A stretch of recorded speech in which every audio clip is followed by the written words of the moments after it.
I encourage you, if you haven't already, I'd like you to make sure next time you visit YouTube that you seek out Guns and Gadgets and subscribe to Guns and Gadgets. It is one of the most thoroughly researched and well done pieces on gun control, not only in Massachusetts but across the country. But we are incredibly blessed to have him right here in the Commonwealth with us. Awesome resource, great friend of mine, and someone who exemplifies that difference that I often try to bring up is the difference between a peace officer and law enforcement. And he is truly a peace officer that we should all be looking to as an example, especially in today's environment. So without any more bloviating from me, I'd like to introduce to the mic my good friend Jared Yanis of Guns and Gadgets.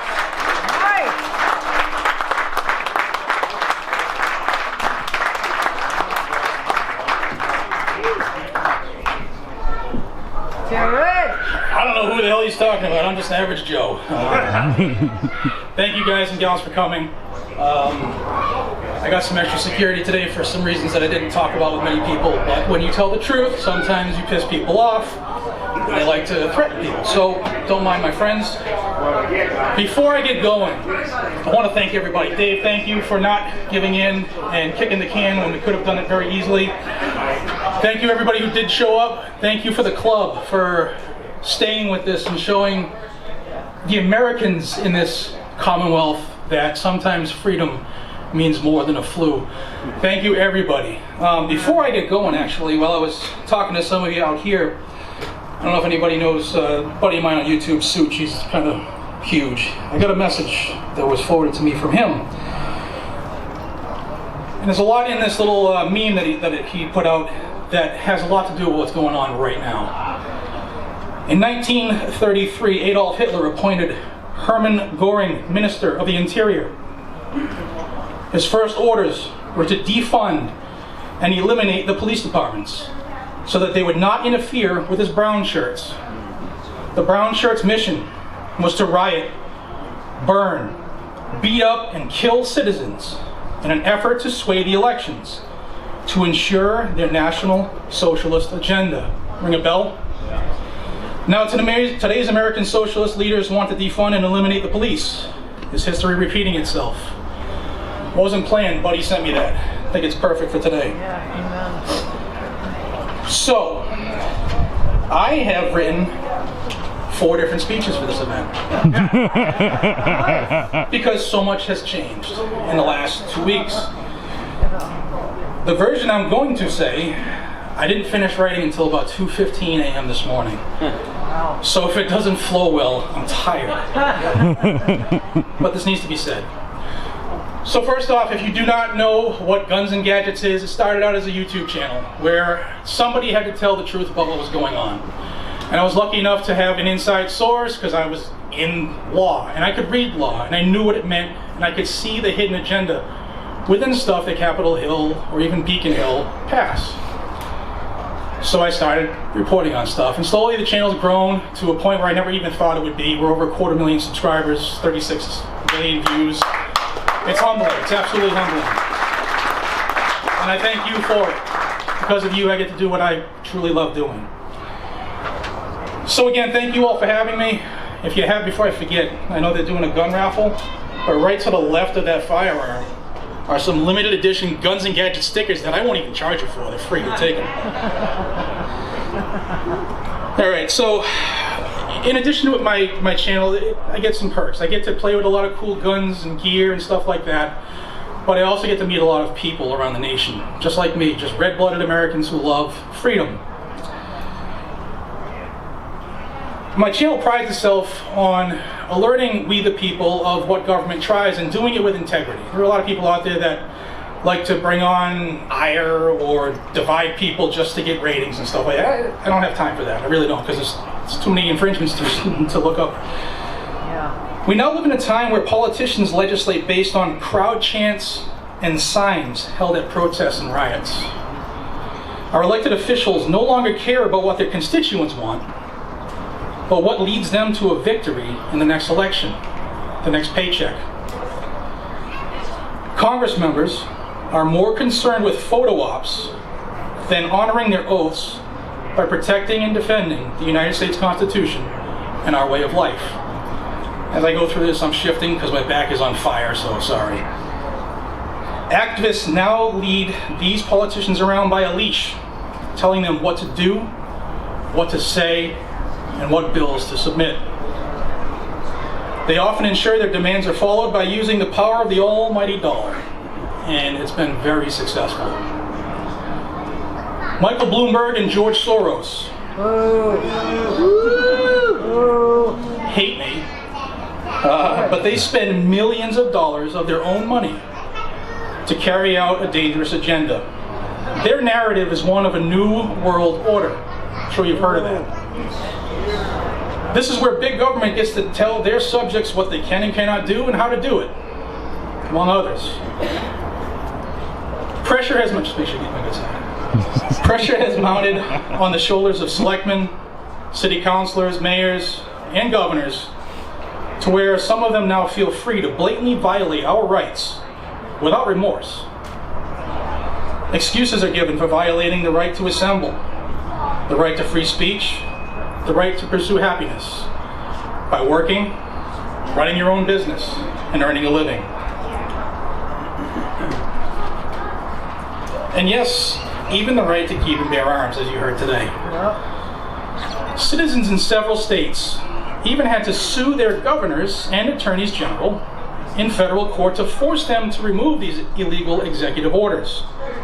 And as you heard, that happened here in Massachusetts. I like to stay humble, but somebody had to introduce GOA and the 2A attorney. You're welcome. Yeah!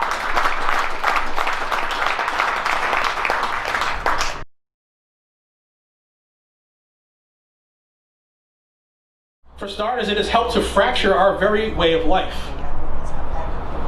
Far too often, major decisions are made based off of knee-jerk reactions, either to an event that causes mass emotions to explode or something that the agenda just doesn't want.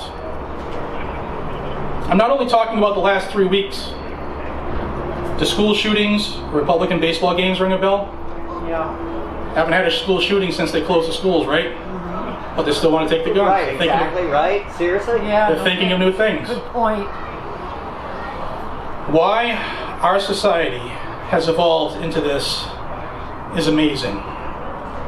We are now a bunch of people who are so worried about what our followers think of our last tweet, or how many likes my picture on Instagram can get. We're in a time where differing opinion than that of the emotional majority can get you shamed, fired, or killed. Over the last 30 to 40 years, the amount of people who no longer truly value our rights as American citizens has grown exponentially. To people like us, it's unimaginable, but it's happening. We here, we consider ourselves patriots. We love this country, right down to its very fabric. Many of us have served or have family members who have served this great nation in ways that sadly, more and more people just don't understand. The sacrifices made, the lives lost, the list goes on, and we all know it and we all feel it daily. But some of the choices we've made or went along with in our time has helped to grow this group of people who have socialist and progressive views. Even gets them elected. What shocked me the most, and this was about 1:45 a.m., was realizing that most of this was done unknowingly or unwillingly on our parts. We simply did what every parent wants to do, is to keep the kids safe. Let me try to explain. When I think back to when I was a little buck, we used to ride big wheels and bicycles down hills, over jumps. We'd fall, wipe out, get bruised up, but we didn't die. It was a rite of passage. You fast forward a few years, and when I was now in high school and the younger bucks on the street were taking my place on the big wheels and bikes, they looked like spacemen, giant helmets, wrist and elbow and knee pads, bubble wrap all around them. It was the new way for the kids to be safe. All attempts at reducing risks of scrape, nicks, or cuts, or God forbid a broken bone, were removed by parents who just wanted to keep the little ones okay. And it's used against us. A lot. Like I said, perhaps unintentional, but parents wanted to keep little Billy or little Susie free from the pain of the real world. And that played a huge part in where this nation stands today. Another example. When we were young, our parents would basically kick us out of the house for the entire day and say, go out and play. Right. As long as they kind of had an idea where we would be and who we'd be with, because there were none of these things, they were okay. We had one steadfast rule that you did not violate. Be home when? The street lights come on. And for the most part it worked and we turned out okay. For the most part. We learned how to coexist with actual people. Right. People who we didn't always see eye to eye with. Right. Came from different backgrounds, Yep. had different beliefs, different nationalities, different races, different religions. Imagine that. We played, we argued, we fought, and we made up. That taught us so many intangible things that would prove to be pillars of becoming a solid man or a woman who knew the value of respect, honor, trust, integrity, and most importantly, when to keep our mouths shut. Yeah. If not, then we learn the hard way. And sometimes that was the best way to learn. Fast forward again to when a single item hit mainstream America. This single item would fundamentally change that peer interaction that taught so many generations how to communicate or to be empathetic to others. It was the internet. The internet became a crutch for this entire nation. A tool that strengthened our country because people could be more productive, more efficient, and more reachable. Americans would become busier than ever because the new world was now at their fingertips. We can even run businesses today without ever physically seeing another human being in our office, if ever at all. That eventually evolved into smartphones and social media. Gone were the days of physically hanging around with your friends. Now you can just virtually be with them by liking their picture on Facebook. Shoot them a text instead of calling them on the phone and seeing them in person. Shots fired. American society as a whole began to retract from each other. We don't like to talk to each other anymore. We don't go outside as much anymore. And more recently, we weren't even allowed to go outside. I don't know about you guys, but the first thing I did was go out and they said not to. We also forgot that saying the wrong thing to the wrong person at the wrong time had consequences. And that is lost on this generation. We created these generations that did not have to work that hard at all because of technology. It made everything easier. I don't have to go see my mom. She's going to complain all day. I'll just shoot her a text. It was too easy to get away from the things that make us better people. We spend so much time nowadays vilifying inanimate objects that people rant about in forums or on message boards. I mean, can you believe people actually think it's a gun's fault when a madman hell-bent on inflicting violence does horrific things? There are a lot of people out there that think that way. No longer do we hold people accountable. Look at the court system. It's a joke. Unless you have Andrew Kuchar working with you or Jay McMahon. Instead, we're now quick to make excuses, point the finger, or even worse, legislate based off of the evil deeds of a handful of maniacs who make everybody pay for one person. It used to be the other way around. We even let convicted criminals out of prison because they might catch the flu. Oh, no. Again, we're just trying to keep everyone safe, is what they'll tell you. What we really did was make it that much easier for those people who want to destroy our country. They can influence elections much easier because we have become lazy. And we don't want to go all the way to the polling locations and stand in line. I'll vote next time. Elections have consequences. In turn, and far too often, their candidates won a lot. Then they submit unconstitutional bills that their sugar daddies demanded when they paid for their elections. Some states have been totally flipped on end by this new blueprint. Look what happened in Virginia last November. Michael Bloomberg himself has spent some serious money, and he has totally changed a once very conservative and gun-friendly state into a Democrat-run gun control cesspool. And he did it in a 3-month time. Bloomberg's plan has worked. He's banking on the fact that conservatives don't get out and vote, especially in non-presidential years. And we paid dearly with Virginia. You know what? His plan is actually working to perfection if you follow it. George Soros, he does the exact same thing, but uses the other side of the coin. He personally funds extreme activists that don't want me standing here right now talking to you. Activists that aren't like those of us gathered here today in support of our country, our flag, and our rights.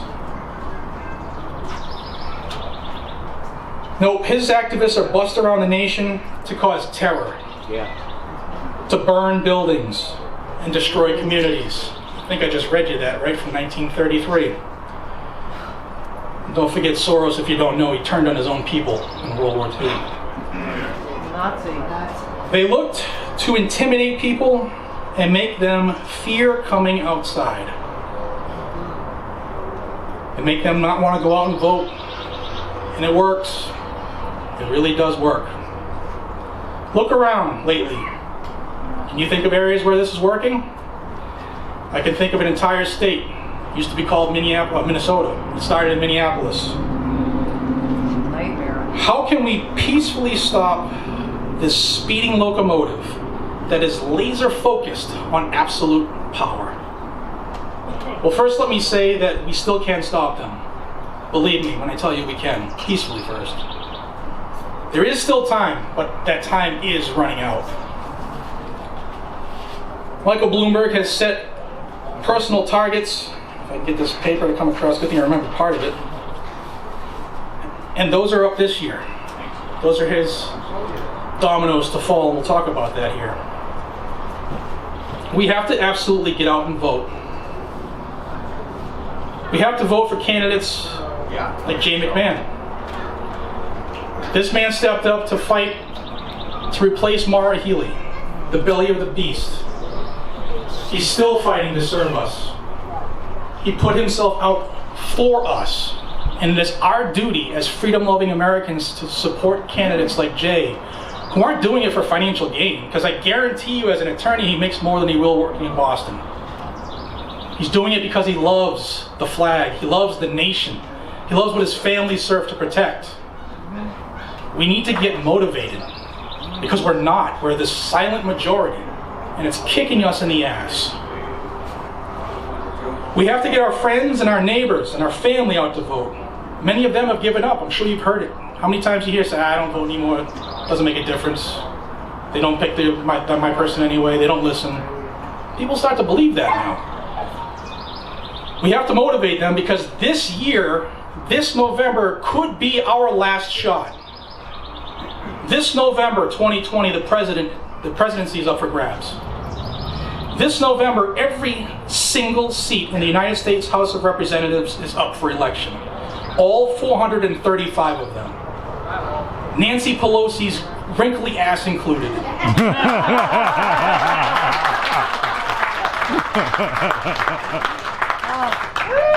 No buttocks? Here comes the next death threat.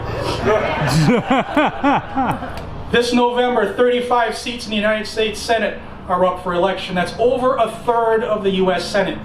I hope you're good at math. 100% of the House, over a third of the Senate. That's room for real change, guys and gals. Amen. Do it. This November, 11 different states and 2 different U.S. territories will hold gubernatorial elections. We need to shake off this new lazy virtual way of life. We need to get up off our asses and we need to go vote. And if you have to physically grab your family, do it. Rent a bus. Whatever you have to do, get your neighborhood out to vote. Because our future absolutely depends on it. This is where we come in. The time is now. Now is the time to talk to your candidates. If you don't know the name Jay McMahon, you're living under a rock. He's right there. Spend some time with this man.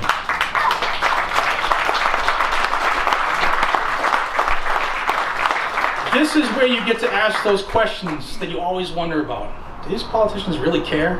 Guy's right there. He comes to these events to be, he's one of us.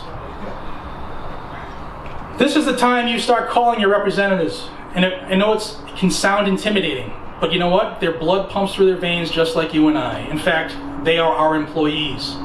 Call them. Go to their office hours in your districts and ask questions.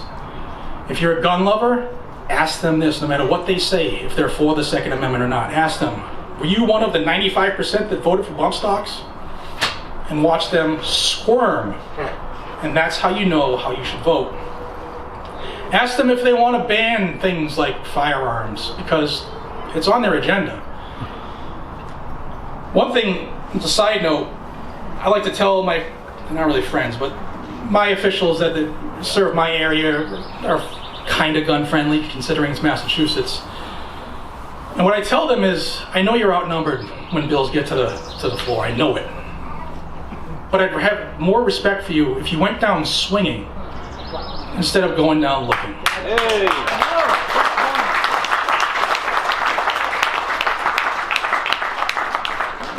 Now is the time to take the country back. It's not going to be easy.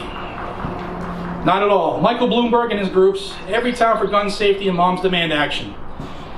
They are working extremely hard, harder than we are. I've seen them in action, a lot harder than we are. And they're making sure that the very blueprint that destroyed Virginia will work this year. They've targeted Arizona and Texas as this year's target, and I know firsthand that there are over 400,000 volunteers for Bloomberg in Texas right now. Are there 400,000 of us out there working to save it? And that's where they win. It's that easy. You got to get out and talk to people. George Soros and his band of merry idiots are salivating for another opportunity to riot and intimidate. Another community to burn down, more people to scare, to keep them from voting. To me, the path is clear. We need to vote the communists out of office. Yep. That's it.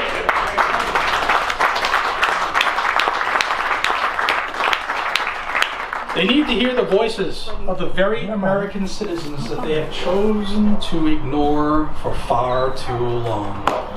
No longer can we be the silent majority. We talked up once, and we got Donald Trump elected. But we rested on our morals. We've lost a lot of ground. Can't do it, guys. We just have to stay busy. It could be huge. Think of the children. We have to do everything in our power to keep them safe. And turning the country over to anarchists isn't the answer. Now this morning when I was coming in, this isn't even part of the speech, so I hope I remember everything. I'm going to paraphrase. Yesterday in Baltimore County, Maryland, so many of our kids now are doing this Zoom school, right? This sit home and talk to the screen and either pass or fail. They don't even want to do grades anymore. Well, one kid was he's a 5-year-old kid. He's a scout, and in preparation to become an Eagle Scout down the road, he started to shoot airsoft and BB guns and take up archery. Got to get the badges. One lily-livered liberal teacher saw in his room behind him, he had his airsoft gun, his BB gun, and a very small compound bow mounted on the wall. Well, that coward called the school, and they called the school officer, called the police. And the police showed up at the kid's door demanding to search the house for weapons. What law did they break? Don't even show up at my house. What the hell's going on? The mother actually, she let them in. It's a different story altogether. First wrong move. First wrong. But they found no problems. Luckily, the guys and gals who responded knew that kids shoot BB guns and you don't cause wars. But it still happens. Now this is what they're moving towards. If they see anything in your home on a video that's near your child, they're going to send the Gestapo. Also, I want to talk about the Chaz. Chaz is why these guys are here today behind me. I did a quick video the other day and told people how Antifa and their buddies decided to commandeer a 6-block area of the city of Seattle. Now, personally, I don't think the city of Seattle is very valuable. But they started doing it under a protest. And I am somebody who, while I am a police officer and might piss people off, I thoroughly believe in the Constitution. And it's their right to protest if they do it the right way. But the second you declare a 6-block section of land in the United States of America as a sovereign country, and you kick out the police department, and you take over a fire department, and you set up a wall, and you ID people, and you start asking the businesses in that area for $500 for protection, you're a terrorist. Yeah.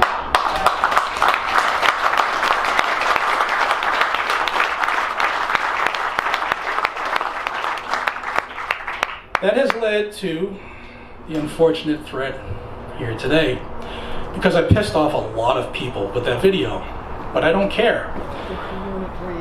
The second you decide that your movement is bigger than the nation, bigger than the country, bigger than the U.S. Constitution, you want to become your own nation, then you have to suffer the pains, you have to suffer the struggle, because we're done with you.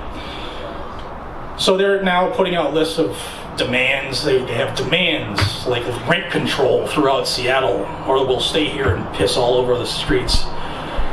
They have demands like everybody should be coddled and held, and I heard their new statute for their new country is going to be a big pacifier.